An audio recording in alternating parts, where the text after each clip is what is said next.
চৈত্র মাসের শেষ সপ্তাহ চলে, বাহিরে কাঠফাটা রোদ, বাসায় থেকেও যেন নিঃশ্বাস আটকে আসছে। রোদের তাপে বাহিরে তাকানোর মতো অবস্থা নেই। 12:37 নাগাদ বাসায় ঢুকলো রিফাত।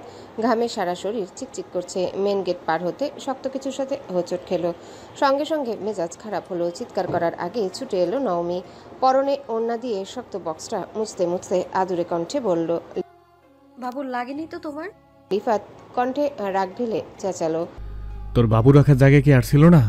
চেঁচাচ্ছ কেন? 2 ঘন্টা যাবৎ কারেন্ট নেই। একদিক দিয়ে বাতাস আসছে তো, তাই তো বাবুর কোলে বসেছিলাম।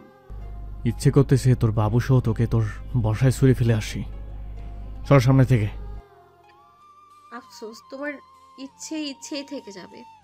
এর মধ্যে লিফাতের আম্মু শরবত নিয়ে আসলেন। লিফাতকে দেখে শান্ত কণ্ঠে শুধালেন, কি রে, তুই কখন এলি? ই তোর? লিফাতের আম্মু শরবত হাতে দাঁড়িয়ে আছেন।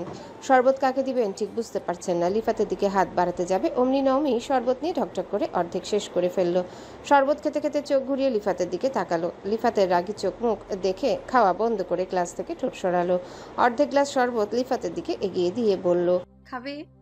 তুই খা, খেতে খেতে এই বাড়ি সব খেয়ে ফেল।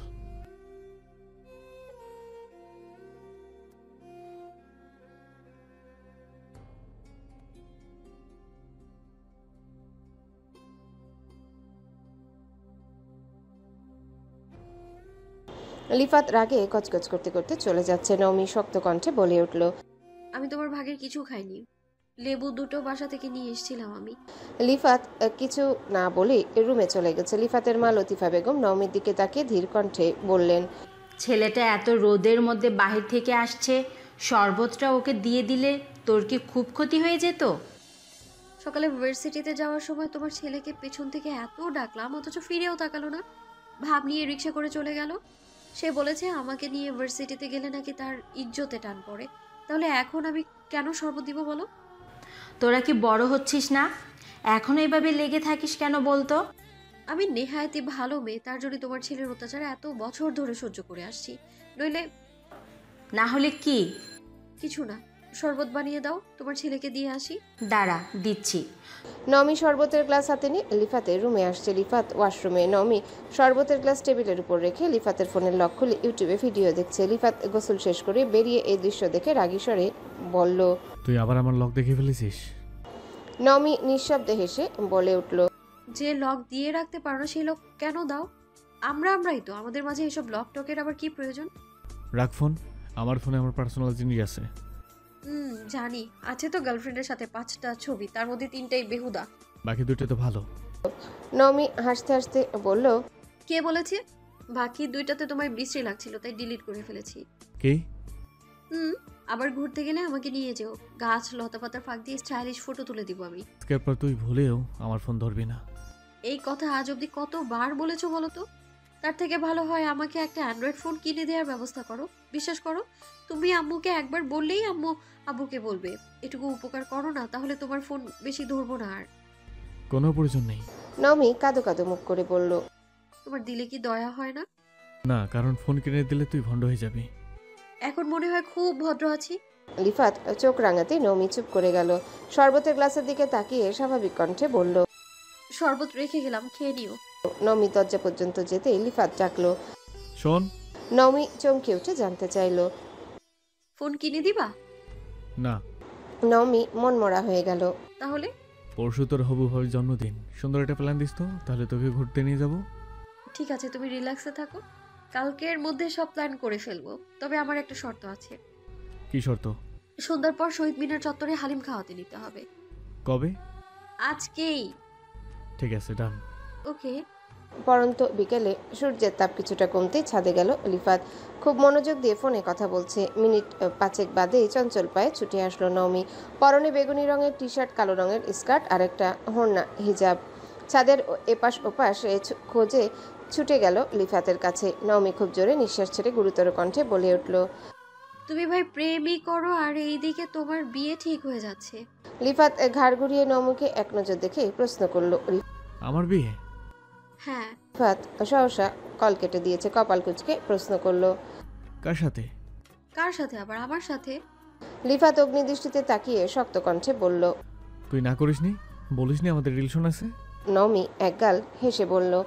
ভাই রিলেশন তোমার, তাই মাথা ব্যথা তোমার?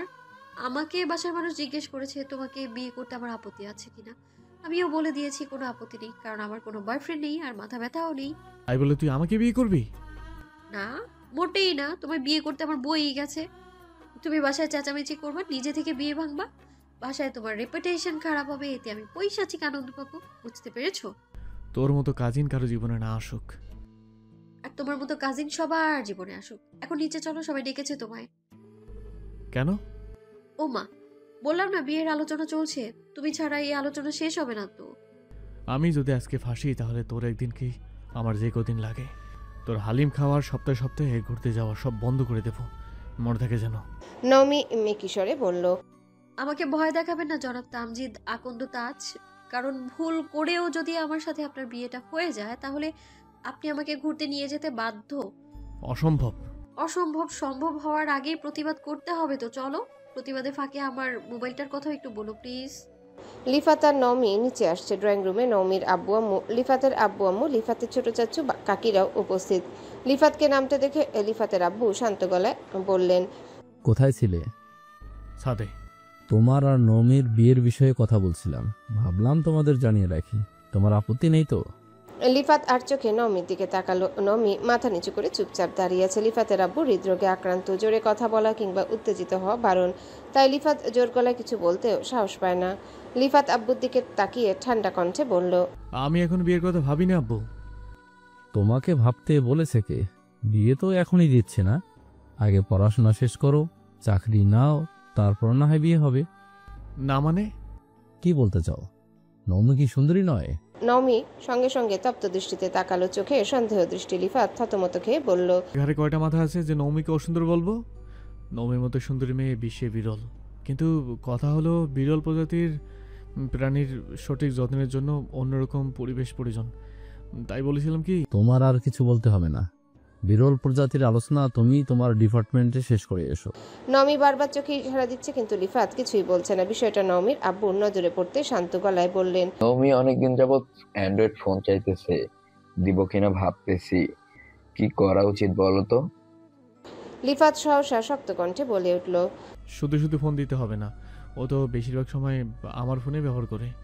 ওর জন্য আমার ফোনের লগে পরিবর্তন করি না। ওর যখন প্রয়োজন আমার ফোনে ব্যবহার করতে পারবে। আমারও তাই মনে হয়, ফোন দিলে অযথা সময় ফোন ব্যবহার করে সময় নষ্ট করবে। জি। নমি মুখ ফুলিয়ে চেয়ে আছে, ভেতরে ভেতরে রাগে ফুঁসছে। লিফাত ভ্রু নাচিয়ে জিভ বের করে ভেঙচি কাটল। নমি ঠোঁট বেঁকে বিড়বিড় করে খানিকক্ষণ বকে সঙ্গে সঙ্গে বাসায় চলে গেল। সন্ধ্যার কিছুক্ষণ পর লিফাত রেডি হয়ে নমিদের বাসায় আসছে। ড্রয়িং রুমে নমির ছোট বোন আন্নি টিভি দেখছিল। লিফাতকে দেখে টিভি বন্ধ করে দিয়েছে। দাঁড়িয়ে ভয়ঙ্কর কণ্ঠে শুধালো। ভাইয়া তুমি কি এখন পড়াবে? না, নৌমিকে নিয়ে বের হবো, তুই নৌমিকে ডেকে নিয়ে আয়। আচ্ছা। নমির আম্মু এগিয়ে এসে বললে। কি রে তাজ, এই সন্ধ্যায় কোথায় যাবি? তোমার মেয়েকে হালিম খাওয়াতে নিয়ে যাব। তোকেও বলি, নৌমির উল্টাপাল্টা বায়নাকে এত প্রায়োরিটি দিতে যাস কেন? তোর জন্য দিন দিন মেয়েটার সাহস বেড়ে যাচ্ছে। চিন্তা করো না ফপি, ও আমাদের বোন, আমাদের কাছে বায়না করবে না তো কার কাছে করবে বলো তো? তোরও তো কষ্ট হয় বল, সারাদিন টিউশন, পড়াশোনা, চাকরির চিন্তা মাথায় নিয়ে আবার ওর পাগলামি সহ্য করা চারটেখানে কথা নয়। ওদের যদি একটা ভাই থাকতো তাহলে বোধহয় আমাদের সাথে ওদের এত ঘনিষ্ঠ সম্পর্ক হতোই না। তাই আমরা সব চাই ওরা আমাদের ভরসা করুক, সত্যিকারে ভাইয়ের মতো ভাবুক। তোর আব্বুরা যে তোর আর নৌমির বিয়ের কথা ভাবছে। সব ভাবনা সত্যি হয় না ফপি। নৌমি আর অন্নি দুজনে আমার বোনের মতো। এর মধ্যে নমি নেমে আসছে, কণ্ঠে আদর ঢেলে ডাকলো। লিপত ভাইয়া। লিফাত রাগে ফোঁস করে উঠল, রাগান্বিত কণ্ঠে হুঙ্কার দিল। এই তরুণী আমার নাম নিয়ে এত অশান্তি। কি সুন্দর ছোটবেলায় নাম রেখেছিলাম রিফাত, তুই রকে লচন করে করে করে আমার নামটাই রিফাত থেকে লিফাতে আনলি। সবাই তোর মুখে থেকে শুনে শুনে নিজেরাও লিফাত ডাকা শুরু করলো। সেই যন্ত্রে নিজের নাম রাখলাম তাস, কি কেউ দিলাম। ও মা, এখনো অনেকে লিফাত নাম ডাকে আমাকে, এটা কোনো কথা হলো? লিফাত ফুপ্পির দিকে তাকিয়ে উদ্বিগ্ন কণ্ঠে বলল। তুমি জানো তোমার মেয়ে ভার্সিটি পর্যন্ত আমার লিফার নাম ছড়িয়ে দিচ্ছে, বন্ধুরা মজা করে এখন আমাকে লিফাত ডাকে। নওমির আম্মু তাকাতেই নওমি নরম স্বরে বলে উঠল, এতে আমার কি দোষ? আমি সব র উচ্চারণ করতে পারলেও রিফাতের র উচ্চারণ করতেই পারি না। রিফাত বলতে চাইলেও ভেতর থেকে লিফাত নামটাই আসে আমার। আর র যদি ল হয় তাহলে ফ কেন ফ থাকবে? তাই তো লিপাত। ওর সাথে ঝগড়া করার মুডে আমি নেই, তাড়াতাড়ি চল, পরে টিউশন আছে। চলো। লিফাত আন্নির দিকে তাকিয়ে ভারী কণ্ঠে বলল, তোর কাল পরীক্ষা আছে? হ্যাঁ। টিপি না দেখে পড়তে বস, সমস্যা হলে কল দিয়ে জানাস, রাতে এসে দেখে যাব। নওমি জোরে নিঃশ্বাস ছেড়ে বলল, ভাগ্যিস বুদ্ধি করে কমার্স দিয়েছিলাম, নয়তো আন্নির মতো আমাকেও তোমার মতো স্যারের কাছে পড়তে হতো। বুঝবে, সামনে আসছে না পরীক্ষা, হিসেব বিজ্ঞানের একটা পরীক্ষা দিয়ে যখন মাথা ঘুরে থাকবি তখন বুঝবি জীবন কতটা সুন্দর। বুঝলে বুঝবো, কিন্তু তবু তোমার মতো মাছের স্নায়ুতন্ত্র আর মানুষের হাড্ডি নিয়ে গবেষণা তো আর করতে হবে না। চলো এখন। লিফাত সম্পর্কে নওমির মামাতো ভাই। নওমির নানার পরপর 4 ছেলে জন্মের পর নওমির মায়ের জন্ম হয়। আদরে আহ্লাদে বড় করেন মেয়েকে। মেয়ে ছিল ওনার চোখের মণি। সেই চোখের মণিকে চোখের আড়াল করতে নারাজ ছিলেন। মেয়ে বিয়ে দেওয়ার প্রথম এবং প্রধান শর্ত ছিল মেয়েকে ওনার চোখের সামনে থাকতে হবে। তাই নিজের জায়গাতে মেয়ের নামে আলাদা বাড়ি করে দিয়েছিলেন তিনি। বেশ কিছু সম্বন্ধ দেখার পর নওমির বাবাকে দেখেন, যার ইহজগতে আপন বলতে কেউ ছিল না। এতিমখানায় বড় হওয়া এক ছেলে নিজের পায়ে দাঁড়িয়েছে, ভালো চাকরি করছে। এসব দেখে নওমির নানার খুব পছন্দ হয়। নওমির মাকে দেখে সব ঘটনা শুনে উনিও তেমন দ্বিমত করেননি। তবে ওনার শর্ত ছিল ধীরে ধীরে এই বাড়িতে সব টাকা পরিশোধ করে দিবেন। তাই এখনও তিনি সেই চেষ্টাতে আছেন। নওমিদের 3 বোনের মাঝে নওমি মেজ। বড় বোনের বিয়ে হয়েছে আরও 2-3 বছর আগে। নওমির 4 মামার মধ্যে বড় মামা মারা গেছেন। ওনার ছেলেমেয়েরা প্রতিষ্ঠিত, তাই যে যার মতো আলাদা থাকেন। বড় মামি ছেলেমেয়েদের সাথে থাকলেও মাঝে মাঝে বাসায় আসেন। বাকিরা ঈদ মৌসুমে বাড়িতে আসে। লিফাতের আব্বু দ্বিতীয়, উনি প্রাইভেট কোম্পানিতে ভালো পদে চাকরি করছেন। লিফাতের বড় একটা বোন আছে, তার বিয়ে হয়ে গেছে, 4-5 বছরের একটা ছেলেও আছে। নওমিদের তৃতীয় মামা কানাডায় থাকেন, খুব একটা দেশে আসেন না বললেই চলে। সবার ছোট মামা কলেজের শিক্ষক, মামিও চাকরি করেন। ওনাদের 2 ছেলে। তাই বলা যায় মামা বাড়িতে নওমি আর আন্নি আলাদা রকমের ভালোবাসা পায়। একমাত্র বোনের মতো মামারা নওমিদেরও খুব ভালোবাসেন। সবার সাথে খুব ভালো সম্পর্ক হলেও লিফাত আর নওমি সম্পর্ক ছোট থেকে অন্যরকম। দুজনের বয়সের পার্থক্য সর্বোচ্চ 4। ছোটবেলায় মামা বাড়িতে সবাই থাকলেও নওমি যখন থেকে বুঝতে শিখেছে তখনই এক একজন এক এক দিকে চলে গেছে। নিজের বোন লিফাতের বড় বোনকেই সবসময় কাছে পেয়েছে। বোনেরা নিঃস্বার্থভাবে ভালোবাসলেও লিফাত নিজের ভাগের কিছু নওমিকে দিতে চাইতো না। পাওয়ার চেয়ে না পাওয়ার জিনিসের প্রতি প্রতিটা মানুষেরই আগ্রহ বেশি থাকে। বিশেষ করে ছোটকালে এটা এক প্রকার জেদ হিসেবে কাজ করে। সেই সুবাদে লিফাতের সাথে নওমি সাপে নেউলে সম্পর্ক হয়ে গেছে। লিফাত কিছু দিতে না চাইলেও নওমি জোর করে আদায় করে নেওয়া। নওমির যে কোনো ব্যাপারে লিফাতের অহেতুক নাক গলানো, সব মিলিয়ে দুজনের সম্পর্ক অদ্ভুতভাবে মজবুত হয়ে গেছে। কেউ কারোর সাথে রাগ করে বেশিক্ষণ থাকতেই পারে না। লিফাতের একটা গার্লফ্রেন্ড আছে, একই ডিপার্টমেন্টে একই ক্লাসে পড়ে। সম্পর্কের 3 বছর হয়ে গেছে। চাকরি হলে বাসায় জানাবে এই অপেক্ষায় আছে লিফাত। বাসায় কেউই সেভাবে কিছু জানে না। এতদিন সম্পর্ক নর্মাল ছিল, তাই সহজে নওমির থেকে আড়াল করে রাখতে পেরেছে। কিন্তু অনার্স শেষ হওয়ার পর মাস্টার্সে ভর্তি হয়ে যে যার মতো ব্যস্ত হয়ে গেছে, তো কমে গেছে। এখন ফোনে কথা হয় বেশি। সেভাবে একদিন নওমির কাছে ধরা পড়ে গেছে। সেই থেকে নওমির ভাবি দেখার বায়নার শেষ নেই। লিফাত আর নওমি হালিমের দোকানে বসা। নওমি হালিম খাচ্ছে, লিফাত একটা কার্ড দিয়ে নওমিকে বাতাস করছে। ইদানিং কারেন্টের সমস্যা অতিরিক্ত বেড়েছে। হুটহাট কারেন্ট চলে যায়। কিছুক্ষণ পর একটু দূর থেকে কেউ উচ্চ শব্দে ডাকলো, তাজ। লিফাত ঘাড় ঘুরিয়ে তাকাতেই দেখলো শান্ত আর মাহি দাঁড়িয়ে আছে। ওদের চোখে উদ্বেগ স্পষ্ট। ইশারায় ডাকতে লিফাত নওমিকে বলে উঠে গেল। শান্ত শক্ত কণ্ঠে শুধালো, চলে। আরে নওমি। দুজনে সঙ্গে সঙ্গে ঝুঁকে নওমির মুখটা দেখার চেষ্টা করলো। মাহি মৃদুস্বরে বলল, আমরা তো ভয়ই পেয়ে গেছিলাম। তুই নীলুকে রেখে অন্য মেয়েকে বাতাস করছিস, এটাও সম্ভব? কি করব বল, কারেন্ট নাই। গরমে চিৎকার করছিলাম, তাই বাধ্য হয়ে বাতাস করছিলাম। নীলু সব দেখলে কি হবে ভাবছিস? নীলু নওমির ব্যাপারে সব জানে, আমাদের সম্পর্ক কেমন তাও জানে। ওর এসব নিয়ে কোনো মাথা ব্যথা নেই। কোথায় নীলুকে এভাবে বাতাস করে খাওয়াবি, আর তা না করে কাজিনকে খাওয়াচ্ছিস? মানুষের গার্লফ্রেন্ড অবুঝ হয়, তারা কেয়ার চায়, পজিটিভ বয়ফ্রেন্ড চায়। আর আমার ক্ষেত্রে পুরোটাই উল্টো। আমার গার্লফ্রেন্ডের মতো ম্যাচিউরড গার্লফ্রেন্ড দুটো নেই। আমার তো মাঝে মাঝে সন্দেহ লাগে, ওকে সত্যি সত্যি আমাকে ভালোবাসে। শান্ত বলল, নমিতে বড় হচ্ছে, সে এখন ভার্সিটিতে পড়ছে। তুই আর কত দেখে রাখবি? তার থেকে ছেড়ে দে। ও প্রেম করলে দেখবি তুই রিল্যাক্স হয়ে যাবি। লিফাত উচ্চ শব্দে হেসে বলল, আর কোনো কথা পেলে না? নমি করবে প্রেম? এটা সম্ভব? কেন? বিশ্বাস কর ভাই, ওরে 2টা ঘন্টার জন্য একা ছাড়লে আমার কলিজাটা কাঁপে। এই বুঝি কারো মাথা ফাটিয়ে ফেললো, এই বুঝি পুলিশ স্টেশন থেকে কল আসলো আমার কাছে। রাস্তাঘাটে হাঁটতে গেলে অনেক ছেলেকে অনেক কিছু বলে, বিশেষ করে একটা মেয়ে নিয়ে বের হলে তো কোনো কথাই নেই, সে হোক মায়ের পেটে, এটার আপন বোন কিংবা বোরকা পরা আমার মা। তবুও তারা বাজে কথা বলবেই।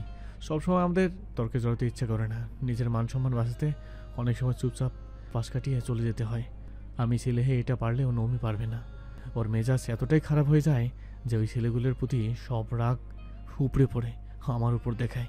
ওর রিলেশনে গেলে কোনো ছেলে এসব পাগলামি সহ্য করবে বল? পরে দেখা যাবে প্রেমের নামে ধোকা দিয়ে চলে যাবে ওকে। তোর এত চিন্তা করতে হয় কেন? আজব, নমি আমার বোন। তোদের সাথে কাল কথা হবে, এখন আসি। নমিকে নিয়ে প্রয়োজনীয় কিছু কেনাকাটা করে বাসা পর্যন্ত দিয়ে লিফাত টিউশনি পড়াতে চলে গেছে। আজ নীলুর জন্মদিন। 3টার দিকে নওমি রেডি হয়ে লিফাতদের বাসায় আসছে। সাদা রঙের গাউনে নওমিকে পরীর মতো লাগছে। খোলা চুলগুলো কাজ ছেড়ে কিছুটা নিচে নেমেছে। নওমিকে ভালো মতো দেখার জন্য সবাই ডাকছে, কিন্তু নওমি সেসব কানে না নিয়ে লিফাতের রুমে ছুটল।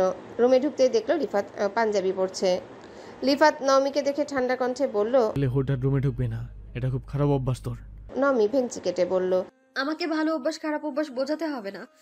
যতদিন না তোমার বউ ঘরে আসছে ততদিন আমি অনুমতি নিয়ে আসতে পারবো না। একবার তোমার বউ ঘরে আসুক, তারপর দেখবা অনুমতি না নিয়ে তোমাদের রুমের দিকে তখন তাকাবো না। নওমি উত্তেজিত কণ্ঠে ফের বলল, ওরে বাবা, তুমিও সাদা পাঞ্জাবি পরেছো? নীলু আর সাদার মধ্যে শাড়ি পরবে, আজকে তুই সাদা পরলে গেলি কেন? আমি কি জানতাম নাকি? সমস্যা নেই, মনে করো আমি ক্যামেরাম্যান। ঠিক আছে। নওমির পরিকল্পনা মোতাবেক সব হয়েছে। কেক গিফট নিয়ে ঠিক সময় হাজির হলো নওমি আর লিফাত।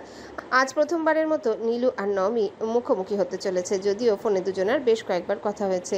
নীলু নওমিকে দেখে দ্রুত এগিয়ে এসে জড়িয়ে ধরল, দুগালে হাত রেখে মোলায়েম কণ্ঠে বলল, মাশাআল্লাহ, তুমি খুব কিউট। নওমি হেসে বলল, আপনিও খুব কিউট ভাবি। ওলে বাবালে, এখনই ভাবি? তোমার ভাইকে বিয়ে করতে পারি কি না দেখো আগে। কেন? এমনি, বাদ দাও। জন্মদিনের সেলিব্রেশন শেষে তিনজন একটা পার্কে গিয়ে বসবে। লিফাত আর নীলু একটা বেঞ্চে বসেছে, পাশেই একটা বেঞ্চে নওমি বসে আছে। নীলু তার বাসার অবস্থার কথা বলছে। অনার্স শেষ, অলরেডি তার বাসায় ছেলে দেখা শুরু করেছে। ভালো চাকরিজীবী ছেলের লাইন লেগেছে বাসায়, ব্যবসায়ীদের তো কথাই নেই। প্রতিদিন বিয়ে ভাঙতে ভাঙতে হাঁপিয়ে উঠছে নীলু। কথার মাঝখানে লিফাত আকস্মিক ঘাড় ঘোরালো। পাশের বেঞ্চে নওমি নেই দেখে চমকে উঠল। আশেপাশে তাকে কোথাও দেখতে পেল না। লিফাত সহসা উঠে খুঁজতে লাগলো। নীলুও খুঁজছে। অনেকটা দূরে নওমিকে দেখে ছুটলো লিফাত। নওমির ঠিক সামনে একটা ছেলে দুহাতে নাক চেপে ধরে বসে আছে। লিফাত দৌড়ে এসে নওমির দুহাত চেপে ধরে। নওমির দু চোখ রাগের তোপে লাল হয়ে আছে। লিফাত শঙ্কিত হয়ে জানতে চাইল, কি হয়েছে? নওমি রাগী স্বরে বলল, এই ছেলে আমায় বাজে কথা বলেছে। কি বলেছে? কি বলেছে সেটাও বলতে হবে? বাজে কথা বলেছে, বোঝো না তুমি? ওই ছেলে, কি সমস্যা? ছেলেটা নরম স্বরে বলল, সরি ভাই, আর জীবনেও কোনো মেয়েকে কিছু বলবো না। ঠিক আছে, যাও। এর মধ্যে নীলু এসে নওমির কাঁধে হাত রেখে মোলায়েম কণ্ঠে বলল, তুমি আমাদের রেখে একা আসতে গেলে কেন? জায়গাটা খুব একটা ভালো না, জানো না? আমার বসে থাকতে ভালো লাগছিল না। লিফাত বলল, ঠিক আছে, বাসায়। নীলুকে রিকশায় উঠিয়ে দিয়ে নওমিকে নিয়ে বাসায় আসলো লিফাত। তারপর থেকে দুই বাসার মানুষ গল্পে মেতে আছে। কানাডা থেকে নওমির মামা ভিডিও কল দিয়েছেন। মামি, মামাতো ভাই শুভ্র, মামাতো বোন হিয়া সবার সাথে কথা বলছে। শুভ্র কথা বলতে বলতে হঠাৎই জিজ্ঞাসা করলো, নবমী কোথায়? ও পাস্তা খাচ্ছে। কতদিন কথা হয় না, ফোনটা দাও তো। নওমি ফোন নিয়ে একপাশে সোফায় গিয়ে বসে সালাম দিল। শুভ্র সালামের উত্তর দিয়ে আবেগান্বিত কণ্ঠে বলল, কি ব্যাপার কিউটি? এই তো, তোমরা কেমন আছো? তাহলে ভালো আছি, তোমাদের খুব মিস করি। এবার আমরা তোমরা আসলে পাহাড়ে ঘুরতে যাব সবাই, ঠিক আছে? তুমি যেখানে বলবে সেখানেই যাব, আমার কোনো আপত্তি নেই। নওমি সোফায় বসেছিল। তাজ শুভ্রর কথা শুনে নওমির পাশে গিয়ে বসলো। নওমির হাতে থাকা ফোনটা নিজের দিকে ঘুরিয়ে শক্ত কণ্ঠে বলল, আমাকে না নিয়ে কোথায় যাওয়ার প্ল্যান হচ্ছে শুনি? আরে ভাই, তুই কেমন আছিস? বাসায় কখন আসলি? মাত্রই আসছি, তোর কণ্ঠ শুনে ছুটে আসলাম। তা কবে আসছিস?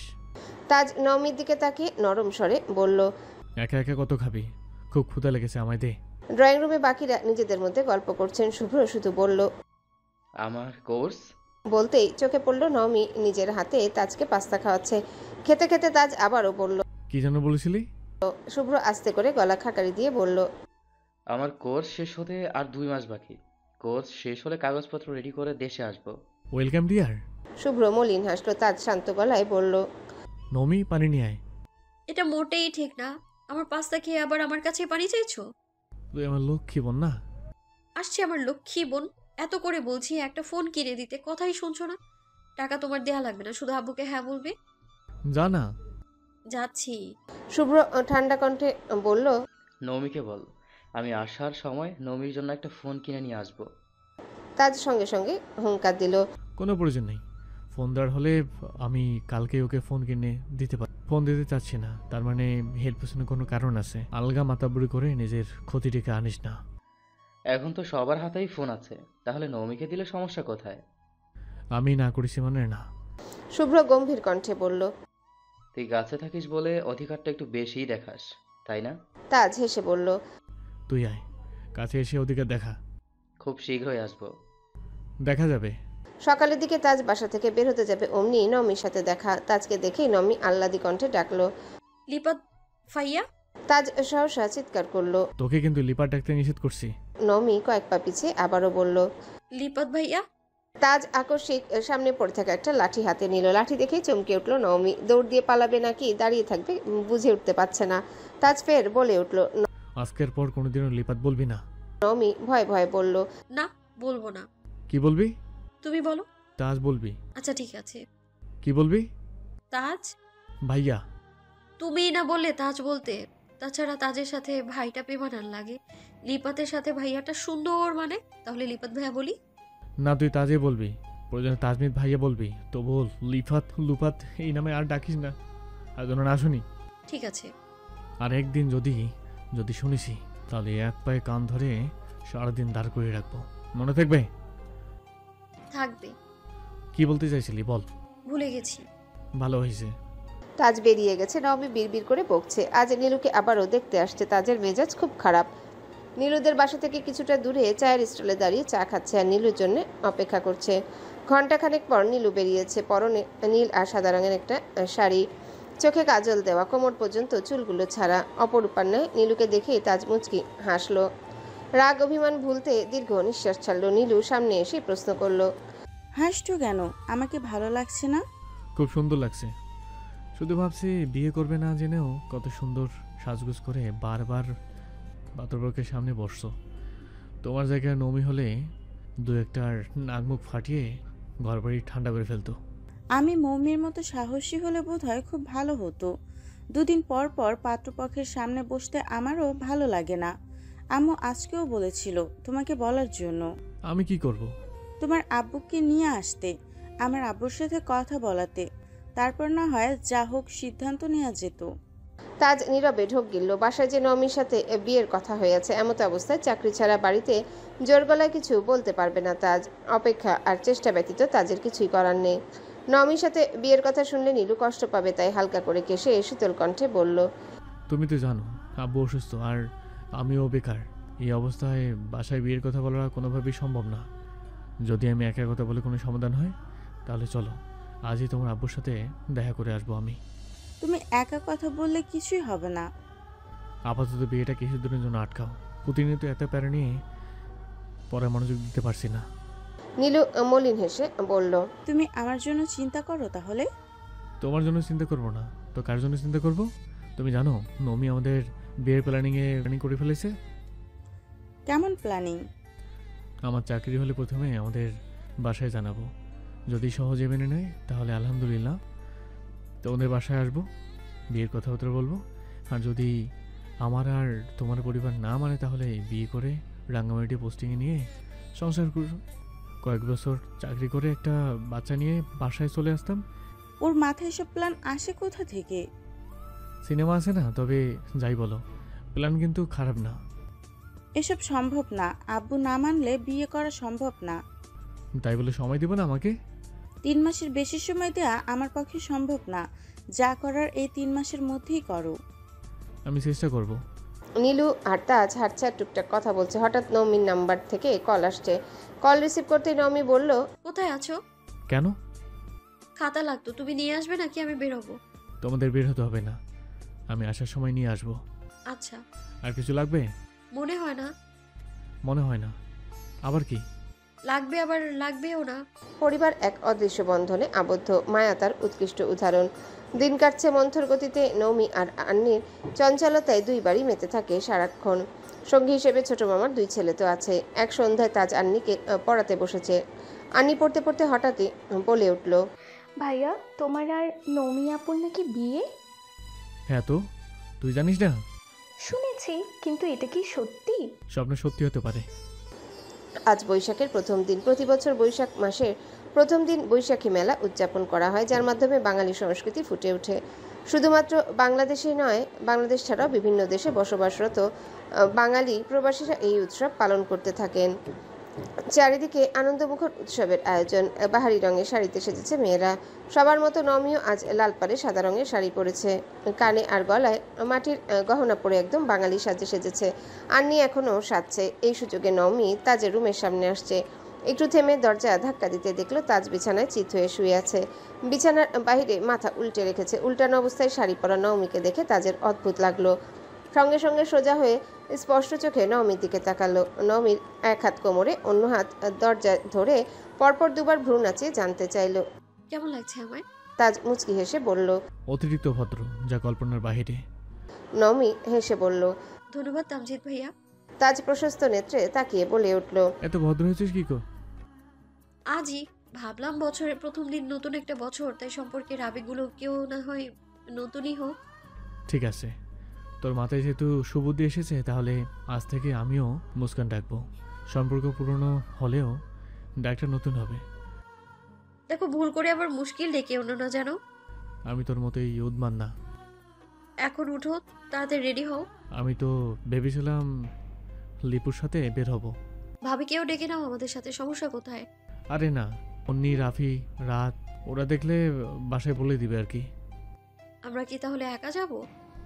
না না, তোদের একা ছাড়া সম্ভব না। আমি গোসল করে আসছি, একটু অপেক্ষা কর। তোর ফোনটা দাও না, ছবি তুলবো।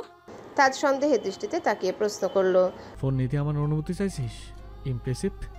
নমি ফোন নিয়ে যেতে যেতে বলল, ভাবছি বিনম্র হব। এত বেশি ভদ্র হতে চাস না, যেটা তোর আশেপাশের মানুষের বদহজম হয়। নমি ফোন নিয়ে নিচে চলে গেছে। রাফি আর রাদের সাথে কতগুলো ছবি তুলেছে, নিজেও বেশ কিছু সেলফি তুলেছে। এদিকে আন্নি এখনো রেডি হয়নি। নমি সোফায় বসে বসে ছবিগুলো দেখছিল। এমন সময় কানাডা থেকে শুভ্রর কল আসছে। শুভ্রর ছবি ভাসতেই নমি দ্রুত কল রিসিভ করলো। শুভ্র স্বাভাবিক কণ্ঠে বলল, নমিকে দেখে থমকালো। নমি মিষ্টি হেসে বলল, তুমি? ও আচ্ছা, শুভ নববর্ষ মিস তানজিদা মুস্কান নওমি। নমি মৃদু হেসে বলল, এই পৃথিবীতে মনে হয় একমাত্র তুমিই আছো যে আমার পুরো নাম জানে। বাকিরা তো নওমি ডেকেই কুলকিনারা পায় না। কত কত বন্ধুরা তো নুমিও ডাকে। শুভ্র নীরের দৃষ্টিতে তাকে অনুষ্ণ কণ্ঠে বলল, তোমাকে আজ খুব মায়াবী লাগছে। মাটির গহনা আর সাদামাটা সাজে বাঙালি মেয়ে লাগছে। মাথায় ঘোমটা দিলে একদম নবাবতী লাগবে। তুমি শাড়ি পরেছো নাকি দেখি? তাজ উপর থেকে নামতে নামতে কথাগুলো শুনছিল। নমি সঙ্গে সঙ্গে বলে উঠল, হ্যাঁ দাঁড়াও, তোমায় দেখাচ্ছি। নমি ফোনটা ফুলদানির সাথে রেখে যে পেছাতে যাবে, অমনি তাজ ফোনটা টান দিয়ে নিয়ে গেছে।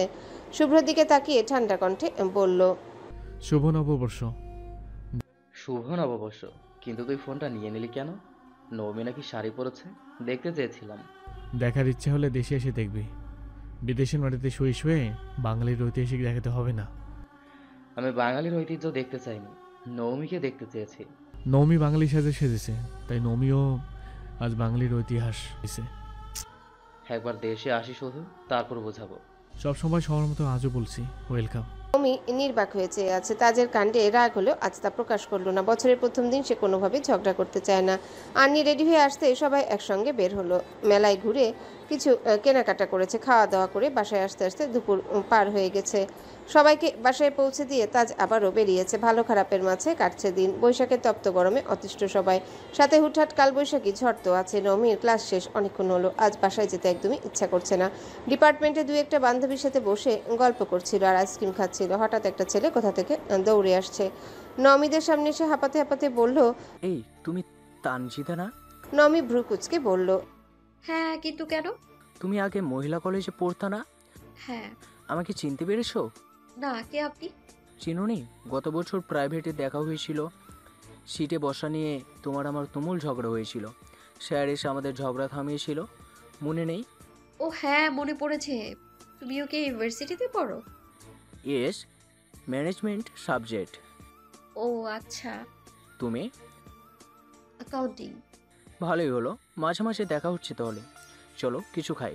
না, অন্যদিন। তোমার ইচ্ছে। এমন সময় তাজ আসছে, নমিকে দেখে তপ্ত স্বরে বলল। বাসায় চল। নমি আটকে উঠে বলল। তুমি এই সময় ইউনিভার্সিটিতে? কাজ ছিল। নমি সবাইকে টাটা দিয়ে তাজের সাথে যেতে যেতে আবারও জিজ্ঞাসা করলো। তুমি যে ইউনিভার্সিটিতে আসবে এটা সকালে বলনি কেন? না বলে এসে বিরক্ত করলাম বুঝি। বিরক্ত কেন করবে? ছেলেটা কে ছিল? তোমাকে বলেছিলাম না, গত বছর প্রাইভেটে একটা ছেলের সাথে সিটে বসা নিয়ে ঝগড়া হয়েছিল, ওই ছেলেটা। ভালো তো, গোপনে রিলেশনও করছিস নাকি?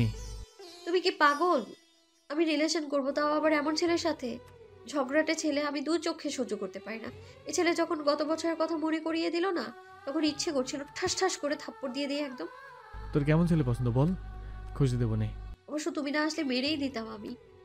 আমার শান্ত শিষ্ট ছেলে পছন্দ, যে আমার সব কথা মানবে, আমার সাথে কখনো রাগ করবে না, কিন্তু আমার দিকে কেউ কুনজর দিলে সেই জায়গাতে তাকে মেরে আত্মরা করে দিবে।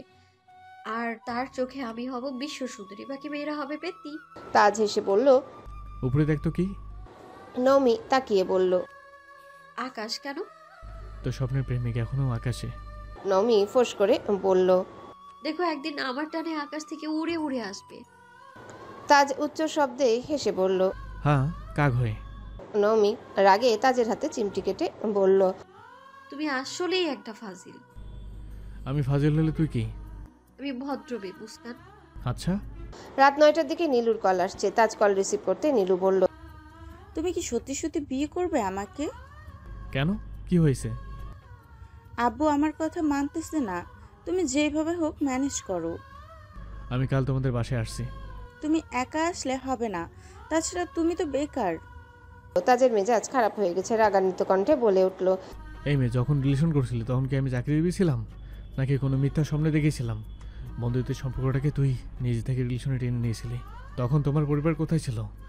তখন যে বারবার বলেছিলাম চাকরির আগ পর্যন্ত আমার সাথে থাকতে হবে, কথা কেন যায়নি? উঠতে বসতে বিয়ে বিয়ে বিয়ে বিয়ে মাথা খেয়ে নিচ্ছিস একটা। চাকরি কি আমাদের বাপের সম্পত্তি যে বললাম আর দিয়ে দিল আমাকে? নীলু কিছু না বলেই কল কেটে দিয়েছে। তাজও ফোন বন্ধ করে রাগে শুয়ে পড়েছে। কিছুক্ষণ পরে আন্নি পড়তে আসছে, বাটিতে পুডিং নিয়ে আসছে। তাজকে ডাকতেই তাজ বলে উঠল। আজ তোকে পড়তে পারবো না, বাসায় যা। আচ্ছা, কিন্তু আপু তোমার জন্য পুডিং পাঠিয়েছে, দরজা খুলে এটা রাখো। আমি খাবো না, নিয়ে যা। আমি কি নিচে রেখে যাব যদি রাজরা খেয়ে ফেলে? বাসায় নিয়ে যা, আমি খাবো না। আপু যে বলল। অগ্নি, আমি বের হলে কিন্তু খুব খারাপ হয়ে যাবে। আন্নি সঙ্গে সঙ্গে চলে গেছে। বাসায় গিয়ে নওমিকে বলতে নওমির আগে কটমট শুরু করে দিয়েছে। নিজের ফোন থেকে তাজের নাম্বারে কল দিতে দেখলো ফোন বন্ধ। নওমির মেজাজ আরও বেশি খারাপ হলো। আগে নওমি পুডিং বানালে তাজ কাউকে দিতেই চাইতো না, বেশি অর্ধেকটা নিজে খেয়ে বাকিটা সবার জন্য রাখতো। তাই আজ নওমি আলাদা করে তাজের জন্য একটা পুডিং বানিয়েছে, অথচ তাজ খেয়েও দেখলো না। নওমির আগে গজগজ করে পুডিং নিয়ে তাজদের বাসায় আসে। তাজের আম্মু ড্রয়িং রুমে বসেছিলেন। নওমিকে রাগে বাসায় ঢুকতে দেখে চিন্তিত স্বরে জানতে চাইলেন। তুই এত রেগে আছিস কেন? তোমার ছেলে আমায় অপমান করেছে, আমার কষ্টের কি কোনো মূল্য নেই? এর বদলা আমি নিয়েই ছাড়বো। নওমি তাজের রুমে দরজা ধাক্কা দিচ্ছে। তাজ ভেতর থেকে রেগে বলল। আমাকে বিরক্ত করবি না। নওমি এবার জোরে চেঁচালো। দরজা না খুলে তোমার কপালে শনি আছে। তুমি আমার পুডিংকে অপমান করেছো, দরজা তোমায় খুলতেই হবে। তাজ বাধ্য হয়ে দরজা খুলে দিল, কারণ বাড়িতে আব্বু আছে। ওনার কানে নওমি চিৎকারের শব্দ গেলে যাচ্ছে তাই কাণ্ড হবে। দরজা খুলতেই নওমি মুচকি হাসলো। তাজের শুকনো চোখ মুখ দেখে আতঙ্কিত কণ্ঠে শুধালো। কি হয়েছে তোমার? কিছু না। খাওনি কিছু? খেতে নেই, দে তোর পুডিং, পরে খেয়ে নেব। না না, এটা সম্ভব না। তোমার কি হয়েছে না জেনে আমি যাচ্ছি না। তুমি এখন আমার সামনে পুডিং খাবে, তারপর কি হয়েছে বিস্তারিত বলবে। তাজ দীর্ঘ নিঃশ্বাস ছেড়ে পুডিং হাতে নিয়ে বিছানায় বসে পুডিং খাচ্ছে। নওমি সামনে চেয়ারে হেলান দিয়ে বসে আছে। নওমি দুহাতে নিজের দুগালে হাত রেখে নীরের দৃষ্টিতে তাকিয়ে গুরুগম্ভীর কণ্ঠে প্রশ্ন করল। ভাবির সাথে ঝগড়া করেছো তাই না? তাজ অন্যমনস্ক হয়ে জবাব দিল। না। আমার সামনে অত মিথ্যে বলো না। তোমাকে আমি খুব ভালোভাবেই চিনি। কথা না বাড়িয়ে মূল পয়েন্টে আসো তো। কি নিয়ে ঝগড়া করেছো বলো। তাজ খুব ভালো করে জানে, আর যাই হোক নওমির থেকে কথা লুকানো তার পক্ষে অসম্ভব। তাজ ধীর কণ্ঠে বলতে শুরু করলো। ওর বাসায় বিয়ের জন্য প্রেশার দিচ্ছে, প্রতিনিয়ত বউ দেখে নাম করে পাতাপক্ষ নিয়ে আসে। সে রাগ আমার উপর দেখাচ্ছে। এখন কি করি? নমি খানিক ভেবে স্বাভাবিক কণ্ঠে বলল, আমি কি মেজো মামার সাথে কথা বলবো? কি বিষয়ে? তুমি যে ভাবিকে পছন্দ করো, তাকে বিয়ে করতে চাও, সে বিষয়ে। একদম না, ভুলেও যেন আব্বুর কানে সব কথা না যায়। তাহলে করবোটা কি? যে কোনো সমস্যার কোনো না কোনো সমাধান তো নিশ্চয়ই আছে, তাই না? তাজ শক্ত গলায় বলল, বেকারত্ব সহজ কোনো সমাধান নেই, আর এই সমাজে বেকারের কোনো মূল্যও নেই। আজ আমার একটা চাকরি থাকলে সবার সামনে নিজের অভিমত প্রকাশ করতে পারতাম, মনের কথা জানাতে পারতাম। নমি আহ্লাদি কণ্ঠে বলে উঠল, ওলে বাবা, আমার ভাই দেখা যাচ্ছে আজ অনেক বেশি সিরিয়াস। ফাজলামো করবি না, যা এখান থেকে। নমি শান্ত গলায় বলল, একদিন তোমার বেকারত্বের সমাপ্তি করবে, এবারের মুখ উজ্জ্বল করে সেদিন তুমি সফলতার হাসি হাসবে। অপরিমিত জীবনের ব্যর্থতা ভুলে নতুন অভিলাষে জীবন সাজাবে। দেখবে একদিন তোমার সব হবে। তাজ তখনও গম্ভীর মুখ করে বসে আছে। নমি ফের বলল, যাও, দিলাম দোয়া করে, এখন চাকরি আসবে উড়ে উড়ে। তাজ নমির দিকে তাকিয়ে নিঃশব্দে হাসলো। নমি এমন এক মেয়ের ম্যাচুরিটি দেখলে যেমন অবাক হবে সবাই, তেমন তার বাচ্চামি স্বভাবেও অবাক হতে বাধ্য। একটা মানুষকে কাঁদিয়ে সেই জায়গাতেই দাঁড়িয়ে তাকে হাসানোর অদৃশ্য ক্ষমতা আছে এই মেয়ের মাঝে। তাজের হাসি মুখ দেখে নমি চেয়ার থেকে উঠে তাজের সামনে দাঁড়ালো। তাজের দিকে তাকিয়ে স্বাভাবিক কণ্ঠে বলল, এই যে তোমার মন ভালো করে দিলাম, এখন আমাকে কিছু দিতে হবে না? তাজ বলল, কি চাই? নমি মাথা চুলকে খানিক ভেবে নির্বেজালভাবে হেসে বলল, তোমার চাকরি হলে প্রথম মাসের বেতনের অর্ধেক টাকা আমাকে দিতে হবে। তাজ আকপাত না ভেবে বলে দিল, ঠিক আছে। মনে থাকবে তো? থাকবে। প্রমিস করো। তাজ পুডিংয়ের বাটি বিছানায় রেখে শক্ত হাতে নমির দুগাল চেপে বলল, তোর গাল ছুঁয়ে প্রমিস করলাম, আমি বেতন পেলে সর্বপ্রথম তোর ভাগ বুঝিয়ে দেব। গাল ছাড়তেই নমি গালে ঘষতে ঘষতে বলল, আমাকে মেরে প্রমিস করেছো, ভুলে গেলে? তোমার খবরই আছে। নমি পুডিংয়ের বাটি নিয়ে চলে যাচ্ছে। তাজ ডাকলো, খাওয়া শেষ হয়নি তো? আরে খেতে হবে না, তুমি এখন ভাবিকে কল দাও তো। তাজ ফোন হাতে নিল। কল দিবে কি দিবে না ভাবতে ভাবতে অবশেষে কল দিল, কিন্তু ওপাশ থেকে কল রিসিভ হলো না। দ্বিতীয় তৃতীয়বার দেওয়ার পর অবশেষে কল রিসিভ হলো। কল রিসিভ করে এই নীলু শান্ত গলায় বলল, কিছু বলবে? তাজ তপ্ত স্বরে বলে উঠল, সরি, তখন মেজাজ খারাপ হয়ে গেছিল। সমস্যা নেই, বুঝতে পেরেছি। রেগে আছো? না, রাগ করার বিশেষ কোনো কারণ না থাকলে আমি রাগ করি না। তাজ হঠাৎই প্রশ্ন করলো, বিয়ে করবা? নীলু চমকে উঠে শুধালো, কি বললে? বললাম বিয়ে করবা কিনা। হঠাৎ বিয়ের চিন্তা কিভাবে আসলো? না মানে মুস্কান বলল। বাই দ্য ওয়ে, মুস্কান কে? তাজ নীলুকে খেপানোর জন্য বলল, আমার প্রেমিকা। নীলু মৃদু হেসে বলল, ভালো, তাহলে আমাকে কল দিলে কেন? প্রেমিকা বলেছে হবু বউকে কল দিতে, তাই দিলাম। ওহ, তার মানে তোমার মন চায়নি, প্রেমিকা বলেছে বলে কল দিলে। মন সবসময় নিজের নিয়ন্ত্রণে থাকে না, তবে মন যার নিয়ন্ত্রণে থাকুক না কেন, প্রেমিকার কথা কখনো অমান্য করতে পারবো না। মন আর প্রেমিকার চিন্তা থেকে বেরিয়ে এসে বলো মুস্কান কে? আরে পাগল, নৌমির নাম মুস্কান, এটা কি তুমি জানো না? আমি মৌমি নামে চিনি, হুট করে মুস্কান বললে কিভাবে চিনবো? তা মৌমি কি বলল? ও বলেছে কাউকে না জানিয়ে তোমাকে বিয়ে করে ফেলতে। এটা অসম্ভব। সব কিছুকে অসম্ভব বললে কি করে হবে? আমার চাকরি নেই, বাসায় তোমার কথা বলার পরিস্থিতি নেই। এমতো অবস্থায় তুমি চাইলে আমি কাউকে না জানিয়ে তোমাকে বিয়ে করতে পারি। আমি টিউশন পড়িয়ে যে টাকা কামাই করি সে টাকায় আলাদা বাসা ভাড়া নিয়ে তোমাকে রাখতে পারবো। কিছুদিন একটু কষ্ট করতে হবে, কিন্তু তারপর আমি নিজেকে গুছিয়ে চাকরি নিয়ে বাসায় তোমার কথা বলে দেব। এই বিষয়ে মুস্কান আমাদের সাহায্য করবে, তাহলে তোমার আব্বু এত কথা শুনতে হবে না, আর প্রতিনিয়ত বিয়ে বিয়ে করে আমার মাথা ব্যথাও তুলতে হবে না তোমার। নীলু কয়েক মুহূর্ত চুপ থেকে তারপর বলল, আমি ভেবে জানাবো তোমাকে, বাই। আচ্ছা, বাই। মাসখানেক কেটে গেছে। নবমীর প্রথম বর্ষের ফাইনাল পরীক্ষা শুরু হয়েছে। তাজ আর নীলু সম্পর্ক মোটামুটি ঠিকঠাক, তবে দুজনের কথাবার্তা খুব কম হয়। তাজ টিউশন আর পড়াশোনা নিয়ে ব্যস্ত, খুব প্রয়োজন ছাড়া এদিক সেদিকে সময় নষ্ট করে না। আন্নি 10ম শ্রেণীর স্টুডেন্ট, সামনেই টেস্ট পরীক্ষা। তাজ সময় পেলে নবমীদের বাসায় এসে আন্নিকে পড়ায়, নয়তো কল দিয়ে বললে আন্নি বই খাতা নিয়ে তাদের বাসায় যায়। পাশাপাশি বাসা হওয়াতে খুব একটা সমস্যা হয় না।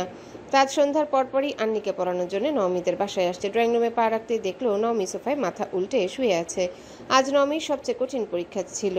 দুদিন খেয়ে না খেয়ে পড়েও আজ জঘন্যতম পরীক্ষা দিয়ে আসছে। সেই শোকেই উল্টে পড়ে আছে। তাজ এগিয়ে এসে নবমীকে উদ্দেশ্য করে বলল, কি ব্যাপার মিস ব্রিলিয়ান্ট, পরীক্ষার রেস কাটেনি এখনো? নমি চমকে উঠল, উঠে বসতে বসতে আর্তনাদ করলো। ভাই রে, আমি শেষ। ভর্তির সময় আমাকে কোন মগায় পাইছিল, সেই মগা আমাকে পুরোপুরি মগা বানিয়ে ছেড়ে দিল। তাজ মৃদু হেসে বলল, আগেই বলেছিলাম, বারবার বুঝিয়েছিলাম, আমি যে ভোগান্তি ভুগেছি, আমি চাইনি সেই কষ্ট বলতে কর। ভালো হয়ে এখন ঘরে উল্টো না থেকে যা, বানরের মতো গাছে গাছে ঘুরে বেড়া। নমি ওষ্ঠ উল্টালো। তাজ আবারও প্রশ্ন করলো, পাশ করবি তো? আর পাস? যা পড়ে গেছি সব তো ভুলেই গেছি। আশেপাশে তাকিয়ে দেখিস সবাই একে অন্যের খাতায় তাকিয়ে আছে, কিছু তো দেখতে পারিনি। উল্টো স্যার আমার খাতা নিয়ে 30 মিনিট আটকে রেখেছে। তারপর যা পেরেছি লিখে রেখে এসেছি। স্যার ম্যাডামের দয়া মায়া হলে যদি পাস নাম্বারটা দিয়ে দেন আর কি। কয়টা পরীক্ষা বাকি? আরো 2টা। মন দিয়ে পড়িস। নমি মন মরা হয়ে বলল। আচ্ছা। তাজ পেছন থেকে একটা শপিং ব্যাগ বের করে বলল, এই নে, তোর জন্য নিয়ে এসেছি। কি এতে? তোর পছন্দের হালিম। নমি খুশিতে লাফিয়ে উঠল। পরীক্ষার ক্লেশ মুহূর্তেই ভুলে গেল। হালিম হাতে নিয়ে আবেগ জড়িত কণ্ঠে বলে উঠল, তুমি আমার জন্য হালিম নিয়ে এসছো? কি করব, টিউশনে যাওয়ার সময় দেখলাম তুই পরীক্ষা দিয়ে প্রায় কেঁদে কেটে বাসায় ফিরছিলিস। ভাবলাম পরীক্ষা ভালো করা তো সম্ভব না, যদি হালিম খেয়ে ভরসায় মনটা একটু ভালো হয়ে যায়। থ্যাংক ইউ তামজিদ ভাইয়া। ওয়েলকাম। হালিম খেয়ে রেস্ট নিয়ে সামনে পরীক্ষার জন্য প্রস্তুতি নে। আচ্ছা। তাজ আন্নিকে পড়াতে চলে গেছে। নমি মনোযোগ দিয়ে হালিম খাচ্ছে। খাওয়ার মাঝখানে নমির বাটন ফোন বেজে উঠল। ফোনের দিকে তাকিয়ে নাম্বারটা চিনতে পারলো, এটা শুভ্রর নাম্বার। সবার সামনে ভিডিও কলে টুকটাক কথা হলেও বেশ কিছুদিন যাবৎ নমির বাটন ফোনেও মাঝে মাঝে কল দেয়। নমির ইচ্ছে হলে রিসিভ করে, না হয় করে না। এখন হালিম খাচ্ছে বলে মনটা একটু ভালো, তাই কল রিসিভ করলো। শুভ্র মোলায়েম কণ্ঠে শুধালো, পরীক্ষা কেমন হয়েছে? তুমি এতক্ষণে পরীক্ষার খোঁজ নিতে এসছো? পরীক্ষা দিয়ে আমার মন 100 খণ্ড হয়ে গিয়েছিল। সেই মন তামজিদ ভাইয়া জোড়াও দিয়ে দিয়েছে, আর তুমি এতক্ষণে আসলে? শুভ্র চোখ মুখ কিঞ্চিত শক্ত হলো, কাটকাট গলায় প্রশ্ন করলো, তামজিদ জোড়া দিয়ে দিয়েছে মানে? ভাই আমার জন্য হালিম নিয়ে এসছে, আর হালিম খেয়েই আমার মন পুরোপুরি ভালো হয়ে গেছে। শুভ্র ভারী নিঃশ্বাস ছেড়ে বলল, হালিম ছাড়া তোমার আর কি পছন্দ? আমি জানি না, ঘুরতে গেলে তামজিদ ভাইয়ার সাথে যাই। ভাইয়া যেগুলো ভালো বলে আমি সেগুলোই খাই। আমি দেশে আসলে আমার সাথে ঘুরবে না? অবশ্যই ঘুরবো। তুমি, আমি, তামজিদ ভাইয়া, সুমি, রাত, রাফি সবাই একসাথে ঘুরতে যাব। তখন অনেক বেশি মজা হবে। আমি ওইটা বলছি না। তাহলে কোনটা বলছো? আমার হালিম ঠান্ডা হয়ে যাচ্ছে, এখন কথা বলার সময় নেই। টাটা। শুভ্র কিছু বলার আগে নমি কল কেটে দিয়েছে। প্রায় 30-40 মিনিট পর আইসক্রিম খেতে খেতে রাত আসছে। নমিকে দেখে ঠাট্টার স্বরে ডাকলো, ভাবি। নমি রেগে ফোঁস করে বলল, কে তোর ভাবি? তুমি? আমি তোর আবার কোন জন্মের ভাবি রে? এই জন্মের। তাজ ভাইয়ের সাথে বিয়ে হলে তুমি আমাদের ভাবি হবে না? আহা, কি অসাধারণ স্বপ্ন তোমাদের। কিসের স্বপ্ন? রাত এসে সোফায় বসলো। নমি রাতের দিকে তাকিয়ে ঠান্ডা কণ্ঠে বলল, যদি এমন হয় তোদের তাজ ভাই হুট করে একটা মেয়ে নিয়ে বাড়ির চৌকাঠে পা রাখে, তখন তোর কেমন লাগবে?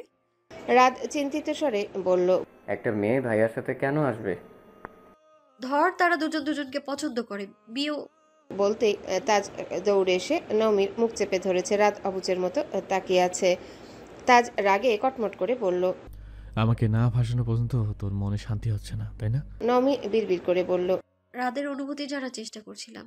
এই অনুভূতি প্রকাশ নামক একটু বাদে বাড়িতে বোম ব্লাস্ট করবে।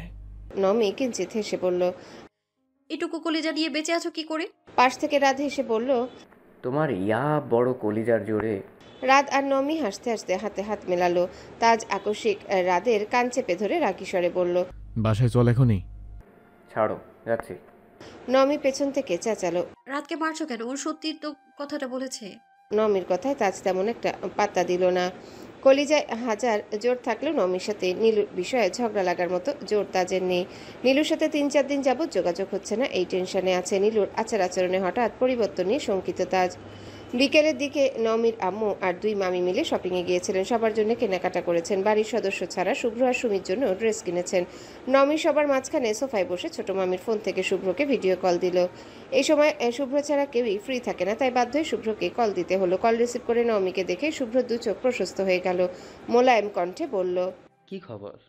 নমি হেসে বলল, খুব ভালো, তোমাদের জন্য আজও কেনাকাটা করা হয়েছে, অথচ তোমরা আসছোই না। এমন করলে তোমাদের ভাগের জামা কাপড় কিন্তু আমি নিয়ে নিব।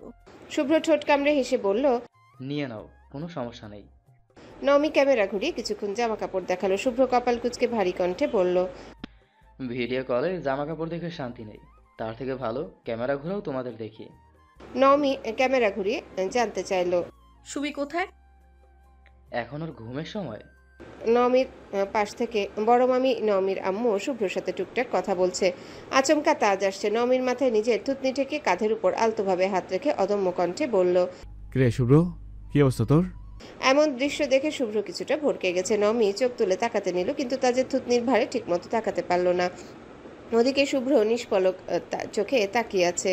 কিছু বলতে চেয়েও বারবার আটকে যাচ্ছে। কয়েক সেকেন্ড পর নিজেকে ধাতস্থ করে কড়া গলায় বলল, আমার অবস্থা সবসময় ভালো। তাজ হেসে বলল, ভেরি গুড। তাজ সামনে টেবিলের দিকে তাকিয়ে আম্মু আর ফুপিকে উদ্দেশ্য করে বলল, সবার জন্য কিছু না কিছু এনেছো, আমার জন্য কি আনলে?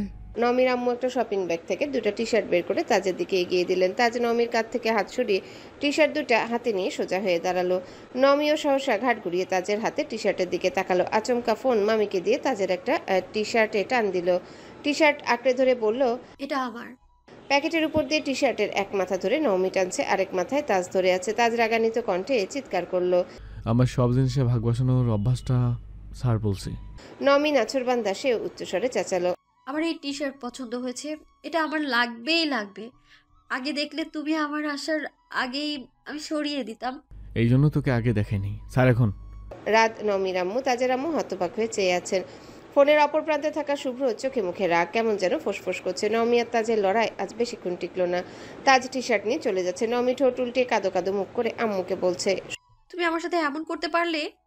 তাজ সিঁড়ি দিয়ে উঠছিল। অর্ধেক সিঁড়ি উঠে শুভ্রর কথা শুনে থমকে দাঁড়ালো। নমি বিড়বিড় করে বলল, আমার ওইটাই ভালো লেগেছে। নমির আম্মু রাগী স্বরে বললেন। তাজ নেমে এসে নমির হাতে টি শার্টটা দিয়ে গম্ভীর কণ্ঠে বললেন, নে তোর T shirt. Nomi T shirt হাতে নিয়ে খুশিতে গদগদ হয়ে পড়ল। আহা, মনটা একদম শান্ত হয়ে গেছে। সময় চলছে নিজের গতিতে। নমির পরীক্ষা শেষ, এখন কিছুদিন পড়াশোনার চাপ নেই, তাই খুব ঘুরতে ইচ্ছা করছে, কিন্তু ঘোরার মতো কেউ নেই। দু একটা বান্ধবী যাওয়া আছে, তারাও পরীক্ষা শেষে বেড়াতে নিজেদের গ্রামের বাড়িতে চলে গেছে। এদিকে আন্নিরও পরীক্ষা চলে। শেষ ভরসা তাজ ছাড়া আর কোনো অপশনও নেই। যদিও তাজ পড়াশোনায় ব্যস্ত, কিন্তু কিছু করার নেই। নমি সাজগোজ করে একেবারে রেডি হয়ে তাজদের বাসায় আসছে। রাফির সামনে এইচএসসি পরীক্ষা, সে নিজের পড়াশোনা নিয়ে ব্যস্ত। রাদের এখন খেলার সময়। নমি ছুটল তাজের রুমে। রুমের বন্ধ দরজা খুলতেই দেখলো রুম বেশ অন্ধকার। নমি গুটি গুটি পায়ে এগিয়ে গেল। সূক্ষ্ম নেত্রে তাজকে খুঁজতে লাগলো। বিছানা মাঝ বরাবর তাজকে আবিষ্কার করলো। সন্দেহের বশে হাত বাড়িয়ে তাজের উন্মুক্ত পিঠে হাত রাখলো। নমির ঠান্ডা হাতের স্পর্শে তাজ ঘুমের মধ্যেই কেঁপে উঠছে। লাফিয়ে উঠে চেঁচালো, কে? ভূতনি। নমি সঙ্গে সঙ্গে জানালার ভারী পর্দা টেনে সরিয়ে দিল। রুমের দরজা খুলতে খুলতে বলল, বিকেল পেরিয়ে সন্ধ্যা হতে চললো আর তুমি এখনো ঘুমোচ্ছ? তার চোখে মুখের ঘাম মুছে বলল, তুই এই সময়? নমি খেয়াল করলো তাজের গলা কাঁপছে। নমি নীরের দৃষ্টিতে তাকিয়ে বিজ্ঞের ন্যায় প্রশ্ন করলো, তুমি ভয় পাচ্ছ কেন? আমি সত্যি সত্যি ভূতনি না তো। তাদের শরীর ঘামছে। ঠান্ডা কণ্ঠে বলল, ফ্যানটা দে। নমি সঙ্গে সঙ্গে ফ্যান চালু করে তাজের পায়ের কাছে বসে উদ্বিগ্ন কণ্ঠে শুধালো, কি হয়েছে তোমার? বাজে একটা স্বপ্ন দেখছিলাম, হুট করে তুই এসে ধরলি। তুই এখনো কাঁপছে? নমি জগ থেকে পানি ঢেলে গ্লাসে গিয়ে দিয়ে শীতল কণ্ঠে বলল, রুম অন্ধকার ছিল, আমি বুঝতে পারিনি, সরি। আজ পানি শেষ করে জোরে জোরে নিঃশ্বাস ছাড়লো। কি স্বপ্ন দেখেছো? পৃথিবীর সব থেকে নিকৃষ্টতম দুঃস্বপ্ন। কি বিষয়? নমি আবারও প্রশ্ন করলো। তাজ নমির দিকে তাকালো। আতঙ্কে নমির মুখ শুকিয়ে গেছে, চোখে উদ্বিগ্নতা। তাজ মলিন হেসে বলল, তুই এত সিরিয়াস হয়ে যাচ্ছিস কেন? কোথায় যাবি? শুনেছি নতুন একটা পার্ক হয়েছে, পার্কটা নাকি খুব সুন্দর, ওইখানেই ঘুরতে যাব। তুমি কি যাবে? 10 মিনিট অপেক্ষা কর, রেডি হচ্ছে। আমি তাহলে নিচে যাচ্ছি। আমার স্বপ্নের বিষয়টা কাউকে কিছু বলিস না। আচ্ছা। নমি আর তাজ পার্কে হাঁটছে। রাফিকেও কল দিয়েছে। রাফির কাছে টিউশন পড়ে, টিউশন শেষ করে পার্কে আসবে। নমি পপকর্ন খাচ্ছে আর তাদের সাথে গল্প করছে। হাঁটতে হাঁটতে নমি আকস্মিক ডেকে উঠল, তামজিদ ভাইয়া। কি? ওই দেখো নীলু আপু। তাজ সঙ্গে সঙ্গে সেদিকে তাকালো। হ্যাঁ, এটা নীলুই। পরনে কমলা রঙের হালকা কাজের একটা শাড়ি, সিম্পল সাজ। নীলুর পাশে ফর্মাল ড্রেস পরা এক লোক বসা। তাজের বুঝার বাকি রইল না কিছু। দুপুর থেকে নীলুর নাম্বার বন্ধ, নেটেও অ্যাক্টিভেট নেই। ইদানিং খুব বেশি কথাও হয় না তাজের সাথে। তাজ নিজের কাজকর্ম পড়াশোনার ফাঁকে ফাঁকে নীলুকে কল দেয় ঠিকই, কিন্তু নীলু আর এখন আগের মতো কথা বলতে চায় না। আজ থেকে 3 বছর আগে নীলু তাজ বলতে একদম উন্মাদ ছিল। বন্ধুত্বের সম্পর্কে হঠাৎ প্রেমের আভাস, জীবনের বিষাদ ভুলে সাজিয়েছিল নতুন সাজে। শরতের একবেলায় নীলু কাশফুলের জন্য বায়না করছিল। 4-5 জন বান্ধবী সেখানে উপস্থিত ছিল, তাদের মধ্যে তাজও ছিল। বাকি বন্ধুরা খুব একটা পাত্তা না দিলেও তাজের সে কথা শুনেছিল। সর্বক্ষণ নওমির শখ আহ্লাদ আর বায়না পূরণ করতে করতে তাজের অভ্যাস হয়ে গিয়েছিল। সেখানে নীলুর কাশফুল চাওয়াটা তাজের কাছে কিছুই মনে হয়নি। 2-1 দিন পর তাজ, নওমি, আন্নি, রাফি মিলে কাশফুল দেখতে গিয়েছিল। বাসায় ফেরার সময় নওমি কতগুলো কাশফুলের সঙ্গে নিয়ে আসছিল। বাসায় আসতে নওমির আম্মুর ঝাড়ি শুরু। কাশফুল এমনিতে জামাকাপড় নষ্ট হয়ে আছে, তার উপর আরও কাশফুল সাথে নিয়ে আসছে। উনি চিৎকার করে বললেন। নওমি অসহায়ের মতো ফুলগুলো দেখছিল। ফুলগুলোকে যে ফেলতে যাবে অমনি তাজের নীলুর কথা মনে পড়েছিল। তাজ সঙ্গে সঙ্গে বলল, ফুলগুলো ফেলতে হবে না, আমাকে দে। সেই ফুল নিয়ে নীলুকে দিয়েছিল তাজ। বন্ধুত্বের গণ্ডি থেকে ফুল দিয়েছিল তাজ, কিন্তু নীলু ভেবেছিল অন্য কথা। কারণ তাজ ছাড়াও এখানে আরও বন্ধু ছিল, তারা কেউ ফুল দেয়নি। একবার ঘুরতে যাওয়ার জন্য সাথেও নি, সেখানে তাজ কাশফুল এনে দিল। সেই থেকে নীলুর মনে তাজের জন্য আলাদা রকম টান কাজ করতে লাগলো। হুটহাট তাজের কাছে এটা সেটা বায়না করতো। তাজ যেহেতু এসবে অভ্যস্ত ছিল, তাই সেভাবে বিরক্ত হতো না।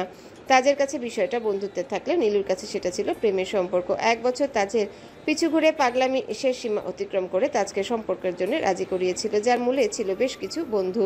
সম্পর্কের শুরু থেকে এখন অবধি তাজ নিজের অবস্থানে 100% ঠিক আছে। ভালোবাসার মানুষকে যতটুকু সময় দেওয়া প্রয়োজন, খোঁজ রাখা প্রয়োজন, সবটাই করেছে সে। অনার্স শেষ হতে দুজনের সম্পর্কের মাঝে অদৃশ্য চির ধরতে শুরু করে। তাজ বর্তমানে কঠিন বাস্তবতার সম্মুখীন, কারণ অনার্স পাসের সঙ্গে সঙ্গে তার নামের আগে যোগ হয়েছে একটা ছোট্ট শব্দ, বেকার।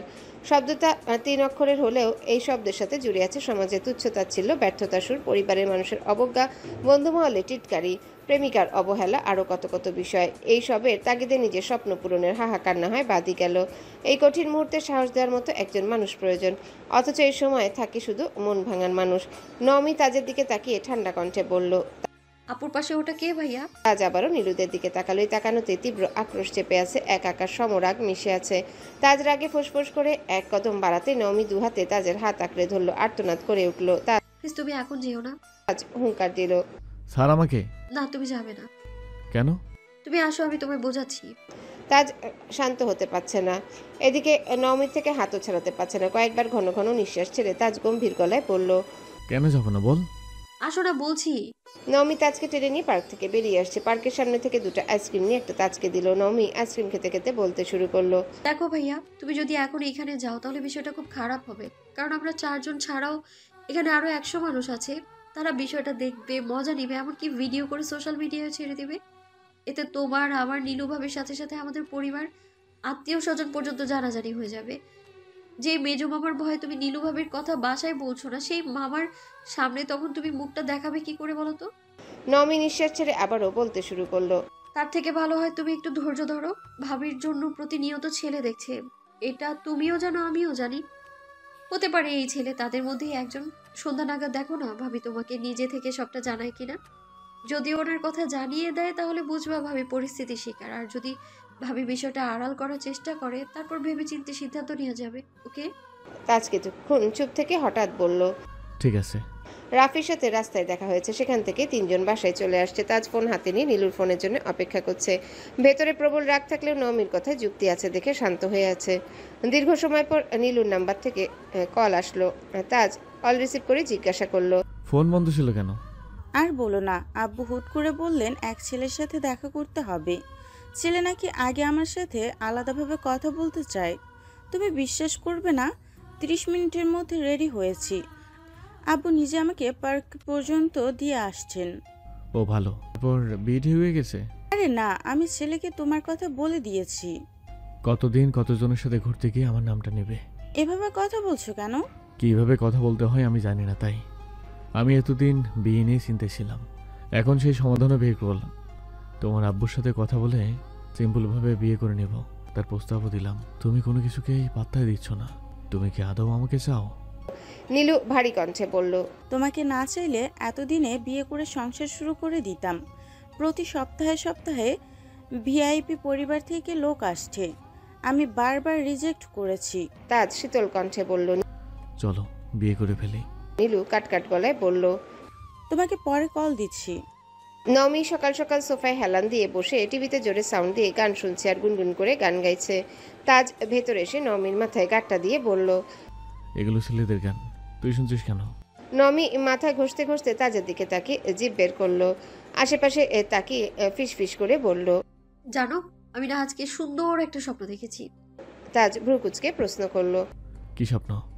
নমি আবারও আশেপাশে তাকালো, চোখ নামিয়ে লাজুক হেসে বলল, আমার বিয়ে। তাজ ফিক করে হেসে উঠল, রসিকতা করে বলল, জামাই কে ছিল? জামাইয়ের মুখ দেখার আগেই তো আম্মু ডাক দিয়ে ঘুমটা ভাঙিয়ে দিয়েছে। আহারে বেচারা জামাইটা। আজ নমিদের বাড়িতে রান্নার ধুম লেগেছে। নমির বড় বোনের শ্বশুর বাড়ি থেকে মেহমান আসবে। নমির আব্বু সব বাজার করে রেখে গেছেন, তবুও কিছু কিছু জিনিস বাকি রয়ে গেছে। সেগুলো আনানোর জন্যই মূলত তাজকে ডাকা হয়েছে। তাজ ফুপিকে ডেকে বলল, ফুপি কি কি আনতে হবে বলো? নমি উত্তেজিত কণ্ঠে বলল, তুমি মার্কেটে যাবে? হ্যাঁ, কেন? আমাকে নিয়ে যাবে? জি না। একটু নিয়ে যাও না, এমন করো কেন? তুই মার্কেটে গিয়ে কি করবি? তেমন কিছু না, মার্কেটে চিংড়ি মাছ উঠেছে কিনা দেখবো। তাজ গম্ভীর কণ্ঠে বলল, কোনো অ্যালার্জি সমস্যা? তাছাড়া চিংড়ি মাছ খাওয়া তো নিষেধ তোর। হঠাৎ খেলে কি হয়? কি হয় না হয় সেটা তুই অসুস্থ হলেই বোঝা যায়। অনেক কিছু লাগবে না, বল, আসার সময় নিয়ে আসবো। নমি খানিক ভেবে বলল, আমি কিছু জানি না, তোমার ইচ্ছে মতো কিছু নিয়ে এসো। আচ্ছা। তাজ ব্যাগ নিয়ে বাজারে চলে গেছে। নমিও টিভি বন্ধ করে আম্মুর সাথে কাজে লেগে পড়েছে। আর ভার্সিটিতে কিছু কাজ আছে, সাথে নীলুর সাথে দেখাও করতে হবে, তাই তাজ ঝটপট বাজার করে দিয়ে নিজের বাসায় চলে গেছে। বেলা বাজে 11টা। মুখোমুখি নীলু আর তাজ। নীলু মাথা নিচু করে বসে আছে। তাজ কিছুক্ষণ নীরব থেকে গম্ভীর কণ্ঠে জানতে চাইল, কি সমস্যা তোর? নীলু মলিন হেসে বলল, আমার কোনো সমস্যা নেই। এত বদলে গেলে কিভাবে? পরিস্থিতির চাপে। তাজ মৃদু হেসে বলল, পরিস্থিতির চাপে দোহাই দিয়ে সত্য মিথ্যা আড়াল করো না নীলু, জীবনটা ছেলে খেলা নয়। তোমাকে 3 মাস সময় দিয়েছিলাম, সেই সময় শেষ হতে চললো। চাকরি কি পেয়েছো? চাকরি না পেলে কি চলে যাবে? জানি না। এখন যেভাবে সিদ্ধান্তহীনতায় ভুগছো, সম্পর্কের শুরুতে কেন এমনভাবে ভাবলে না? আমি কি তোমাকে জোর করেছিলাম? আব্বু বাসায় প্রতিনিয়ত প্রেশার ক্রিয়েট করছে। চলো। কোথায়? তোমার আব্বুর সাথে দেখা করবো আমি। নীলু আঁতকে উঠে বলল, না। কেন? আব্বু খুব রাগ করবে। তাজ দুহাতে নিজের মাথা চেপে অত্যন্ত ধীর কণ্ঠে শুধালো, ও আচ্ছা, তুমি চাওটা কি তাহলে? জানি না। তাজের মেজাজ অতিরিক্ত মাথায় খারাপ হয়ে গেছে। বসা থেকে উঠে চেয়ারে লাথি দিয়ে রাগান্বিত কণ্ঠে চিৎকার করলো, নিজের মনের থেকে উত্তর জেনে তবেই আমাকে বলবে। এসো, বাই। তাজের আগে কটমট করে ভার্সিটি থেকে বেরিয়ে গেছে। মাথায় প্রচন্ড ব্যথা করছে। রিকশায় করে বাসায় ফিরেছে। ফোনে বারবার বন্ধুদের কল আসছে। নীলুও 2-1 বার কল দিয়েছে। তাজ কল কেটে দিচ্ছে। কিছু দূর যেতেই নমির নাম্বার থেকে কল আসছে। রিসিভ করার ইচ্ছা না থাকা সত্ত্বেও রিসিভ করলো। নমি শান্ত গলায় জানতে চাইলো, কোথায় তুমি? বাসায় আসতেছি। আচ্ছা শোনো। বলো। আসার সময় দই নিয়ে এসো। আর হ্যাঁ, আমার জন্য পিচ্ছি দেখে একটা আইসক্রিমও এনো। আইসক্রিমটা আম্মুকে দেখিও না আবার, কেমন? তাজ আনমনে হেসে বলল, ঠিক আছে। মনে থাকবে তো? থাকবে। এখন রাখি। শোনো, আজকে দুপুরে আমাদের বাসায় তোমার দাওয়াত, মনে আছে তো? আমার দাওয়াত লাগবে না। কেন লাগবে না? আলবাত লাগবে। প্রয়োজনে তোমার জন্য দাওয়াতে স্পেশাল কার্ড পাঠাবো। এসবের কোনো প্রয়োজন নাই। আমার তো এক বাসায়, আমাকে দাওয়াত দেওয়ার কি প্রয়োজন? শুধু বলবি এসো, আমিও চলে আসবো। নমি ভ্রুকুচকে প্রশ্ন করলো, কি ব্যাপার বলো তো, তোমার কি কিছু হয়েছে? ওই না তো। আচ্ছা রাখ, দই আর আইসক্রিম নিয়ে আসছি। হ্যাঁ আসো আসো, আমিও দেখি তোমার কি হয়েছে। আজ দই নিয়ে আসছে। ড্রয়িং রুমে নমি নেই। দই ফ্রিজে রেখে আইসক্রিম লুকিয়ে নমির রুমের সামনে হাজির হলো। দরজায় ঠোকা দিয়ে আস্তে করে ডাকলো, নমি। ভেতরে এসো। তাজ ভেতরে ঢুকতে চমকে উঠল। নমি বিছানার উপরে ভেজা চুল এলোমেলো করে দাঁড়িয়ে আছে। মাথার উপর ফুল স্পিডে ফ্যান চলছে। নমির চুল আর ফ্যানের দূরত্ব খুব বেশি না। তাজ সহসা আইসক্রিম রেখে নমির বাহুতে জোরে টান দিল। আচমকা টান পড়ে নমি টাল সামলাতে না পেরে কাত হয়ে বিছানায় বসে পড়েছে। তাজ কণ্ঠে অগ্নি ঢেলে চিৎকার করলো, এগুলো কি ধরনের বাচ্চামি? উফ, কোথায় বাচ্চামো করলাম? ফ্যানের সাথে চুল লাগলে কত বড় অ্যাক্সিডেন্ট হবে ভাবতে পারছিস? আরে আমার চুল এত লম্বা না, তুমি ভয় পেও না, চুল লাগবে না। আমি সব সময় এমন করি। তাজ কণ্ঠ দ্বিগুণ ভারী করে চেঁচালো, আজকের পর আর করবি না। কি বলছে আজকের পর বিছানার উপর দাঁড়িয়ে চুল শুকাবি না। কেন? আমি নিষেধ করেছি তাই। ভেজা চুল ঘাড়ে পড়ে থাকলে আমার মেজাজ খারাপ হয়। এই মাসে টিউশনের টাকাটা পেলে তোকে এটা হেয়ার ড্রায়ার কিনে দেবো। তবু এমন পাগলামি করিস না প্লিজ। নমি প্রশস্ত আঁখিতে তাকিয়ে বলল, থাক ভাই, আমাকে হেয়ার ড্রায়ার কিনে দিতে হবে না। আমি না হয় বিছানায় বসে বসেই চুল শুকিয়ে নিব। তুমি বরং ভাবিকে একটা শাড়ি কিনে দিও। সেদিন দেখলাম মার্কেটে অনেক সুন্দর সুন্দর শাড়ি এসছে। তোর শাড়ি লাগবে? নমি হেসে বলল, আমি শাড়ি দিয়ে কি করব? পয়লা বৈশাখে কি অবস্থা হয়েছিল দেখোনি? এসব শাড়ি আমার সাথে যায় না, তবে ভাবিকে শাড়িতে সুন্দর লাগবে খুব। তাজ নমির কথায় তেমন পাত্তা দিল না। যেদিন থেকে নীলুর ব্যাপারে শুনেছে নমি, সেদিন থেকে নীলুর প্রতি আলাদা রকমের সফট কর্নার তৈরি হয়ে গেছে। নীলুকে একবার আপু বললে পরপর 3বার ভাবি বলে সম্বোধন করে। তাজ নীলুর সাথে রাগ করলে নমি তাদের রাগ ভাঙাতে উতলা হয়ে পড়ে। এমত অবস্থায় নীলু আর তাজের বর্তমান অবস্থার কথা জানতে পারলে নমি যে কি করবে কে জানে। তাজ ঠান্ডা কণ্ঠে বলল, আইসক্রিমটা খেয়ে নে, আমি আসছি। নমি এখনো বিছানায় চুল এলোমেলো করে বসে আছে। তাজের কথার উত্তরে বলল, আইসক্রিমটা আমার হাতে দিয়ে যাও। তো লজ্জা লাগে না? বড় ভাইকে অর্ডার করছিস? লজ্জা আবার কি? তাজ আইসক্রিম হাতে নিয়ে যেই ঘুরতে যাবে অমনি নমির ফোন বেজে উঠল। না চাইতেও তাজের নজর বাটন ফোনের ছোট স্ক্রিনে পড়ল, যেখানে সুন্দর করে নাম ভেসে উঠেছে শুভ্র ভাইয়া। নমি জিজ্ঞাসা করলো, কে কল দিয়েছে? তাজ কপালে কয়েক স্তর ভাঁজ ফেলে ফোনটা হাতে নিল। নমির দিকে তাকিয়ে প্রশ্ন করলো, শুভ্রর সাথে কথা হয় তোর? শুভ্র ভাইয়া কল দিয়েছে? শুভ্র তোর নাম্বার কোথায় পেল? আমি কি করে বলবো? হঠাৎ একদিন বিদেশি নাম্বার থেকে কয়েকবার কল এসছে, আমি নর্মালি রিসিভ করেছি, তারপর দেখি শুভ্র ভাইয়া। ভালো, খুব ভালো। এর মধ্যে একবার কল বেজে শেষ হয়ে গেছে। মিনিটের মধ্যে শুভ্র আবারও কল দিল। নমি বলল, ফোনটা দাও দেখি কি বলে। তাজ ফোন নমিকে না দিয়ে নিজেই রিসিভ করলো। ওপাশ থেকে শুভ্র বলল, নৌমি। হ্যালো। নমির ফোনে ছেলের কণ্ঠ শুনে শুভ্র কিছুটা ভরকে গেছে। চিন্তিত স্বরে জানতে চাইলো, হ্যাঁ ব্যস্ত? কিছু লাগবে না, রাখ ফোন। কল কাটতেই নমি বলল, কি বলছিল? লাগবে না কেন বললে? কানাডার জিনিসপত্র কত ইউনিক জানো তুমি? তাজ রাজভারী কণ্ঠে বলল, দেশে ভালো না লাগলে চলে যা, দেশে পরে আসছিস কেন? আমি এই কথা কখন বললাম? তাজ নমির সামনে আইসক্রিম আর ফোন রেখে রুম থেকে বেরিয়ে গেছে। নীলুর উপরে রাগ তাজ আজ। নমি শুভ্র সবার উপর দেখাচ্ছে, নিজেকে শান্ত করার কোনো উপায়ও খুঁজে পাচ্ছে না। সপ্তাহখানেক বাদে বিকেলের দিকে নমি আর আন্নি ঘুরতে বেরিয়েছে। কিছু জিনিসপত্র কিনবে আর খাওয়া দাওয়া করবে। রাস্তার পাশের এক দোকানে দাঁড়িয়ে নমি আর আন্নি গল্প করতে করতে খাচ্ছিল। তাজ টিউশনি শেষ করে আসছিল। নমি আর আন্নিকে দেখে রাস্তা পার হতে যাবে আকস্মিক নজর পড়ল দুটা ছেলের দিকে। ছেলে দুটো রাস্তার অপর পাশে ছিল। নমি আর আন্নিকে দেখে ইচ্ছেকৃত ওদের পাশে গেছে। একটা ছেলে যেতে যেতে নমির সাথে প্রায় ধাক্কা লেগে যাচ্ছে। ছেলেটা ইচ্ছে করে কনু দিয়ে নমির পিঠে গুঁতো দিয়েছে। রাস্তায় সাধারণ মানুষ ভেবে নমি কিছুটা বিরক্ত হয়ে সরে আরেকটু চেপে দাঁড়ানোর চেষ্টা করলো। আকস্মিক খেয়াল করলো কেউ একজন দৌড়াচ্ছে। নমি আর আন্নি দুজনে রাস্তার দিকে তাকালো। সামনে দুটো ছেলে দৌড়াচ্ছে, পেছনে তাজ ছুটছে। বেশ খানিকটা সামনে গিয়ে তাজ ছেলে দুটোর কলার চেপে ধরেছে। রাস্তার মাঝখানে দুই ছেলেকে ফেলে এলোপাতাড়ি ঘুষি দিচ্ছে তাজ। দুপাশে রিক্সা, অটো থেমে জ্যাম লেগে যাচ্ছে। তাজকে দেখে নমি আর আন্নি ছুটে গেল। দুই বোন টেনে হিঁচড়ে তাজকে সরাতে চাইল, কিন্তু তাজের রাগ আর আক্রোশের কাছে তাদের চেষ্টা বৃথা গেল। রাস্তার পাশের কয়েকটা ছেলে এসে কোনো রকমে তাজকে থামিয়েছে। একটু ছাড় পেতে ছেলে দুটো উঠে দৌড়াতে শুরু করেছে। তাজ ক্লান্ত হয়ে রাস্তার মাঝখানে ধপ করে বসে পড়েছে। নমি আর আন্নি তাজের কাছে গিয়ে ডাকলো, ভাইয়া, ওই ভাইয়া। কি হয়েছে তোমার? তাজ আন্নির দিকে এক পলক তাকিয়ে পরপর নমির দিকে তাকালো। নমি চিন্তিত স্বরে জানতে চাইল, ছেলেগুলোকে মারছিলে কেন? তাজ মলিন হেসে জবাব দিল, জানি না। নমি সন্দেহজনক দৃষ্টিতে তাজের মুখের পানে চেয়ে আছে। আন্নি মৃদু স্বরে বলল, হ্যালো বন্ধুরা, পরবর্তী পার্ট খুব তাড়াতাড়ি আসবে, তো সবাই অপেক্ষায় থাকো।